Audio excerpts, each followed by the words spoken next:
எல்லாருக்கும் வணக்கம். இந்த ஒரு வீடியோவில் மற்றவங்களுக்கும் உங்களுக்கும் உள்ளவான ரிலேஷன்ஷிப்பை எப்படி வலுப்படுத்துறது, மக்களை எப்படி கையாளுறது அப்படின்னு சொல்லிட்டு நான் படித்த ரொம்பவே ஒரு சூப்பரான புக்கான how to win and influence people அப்படின்னு சொல்லப்படுற புக்கில் சொல்லப்பட்டிருந்த ஒரு சில கருத்துக்களை அவங்க கூட ஷேர் பண்ணிக்க போகிறேன். இது பார்ட் 1, பார்ட் 2 பார்க்க மறக்காம சப்ஸ்கிரைப் பண்ணி வைங்க.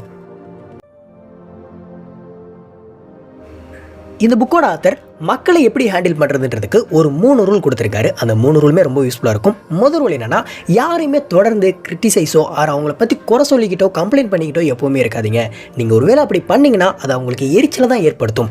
யாரையும் ரொம்பவே கிரிட்டிசைஸ் பண்ணாதீங்க. முடிஞ்ச அளவு அவங்க கிட்ட பொறுமையாக நடந்துக்கங்க. உங்கள் கீழே வேலை செய்கிற எம்ப்ளாயிஸாக இருந்தாலும் சரி, உங்களுக்குள்ள ஒரு ஃப்ரெண்டாக இருந்தாலும் சரி, இல்லை நீங்கள் ஒரு ரிலேஷன்ஷிப்பில் இருக்கீங்கன்னா அவங்க கூட இருந்தாலும் சரி, யாராக இருந்தாலுமே அவங்கள ரொம்பவோ கிரிட்டிசைஸோ தொடர்ந்து கம்ப்ளைண்ட் பண்ணிகிட்டே இருந்தீங்கன்னா உங்கள் மேலே அவங்களுக்கு ஒரு எரிச்சலை தான் கிரியேட் பண்ணுமே தவிர உங்கள் மேலே என்றைக்குமே அவங்களுக்கு ஒரு நல்ல ரிலேஷன்ஷிப்பை கிரியேட் பண்ணாது அப்படின்றத இந்த ஒரு ஆத்தர் வந்து சொல்கிறாரு.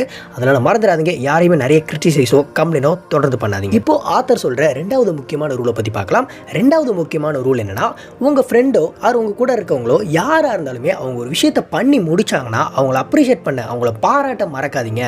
உண்மையான பாராட்ட வழங்குங்க. ஏதோ கடமைக்குன்னு சொல்லிட்டு பாராட்டாதீங்க. உங்கள் மனசார அவங்களுக்கு ஒரு பாராட்டுகளை வழங்குறப்போ அவங்களுக்கு உங்கள் மேலேயான மரியாதை வந்து அதிகமாகும். அது போலவே அவங்களுக்கு ஒரு என்கரேஜிங்காக இருக்கும். அதனால் யாரையுமே வந்துட்டு அப்ரிஷியேட் பண்ணவோ பாராட்டவோ கண்டிப்பாக தயக்கப்படாதீங்க. மனசார பண்ணுங்க அப்படின்னு வந்து சொல்கிறாரு.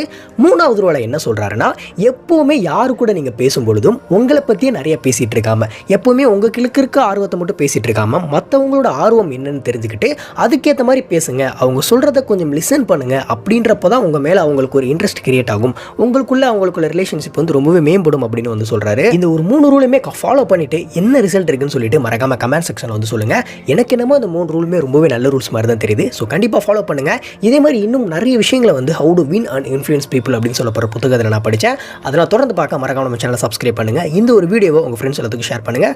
ஸோ கண்டிப்பாக சப்ஸ்கிரைப் பண்ணி லைக் பண்ணுவீங்க நம்புறேன். அண்ட் தென் அடுத்த வீடியோவில் பார்க்கலாம்.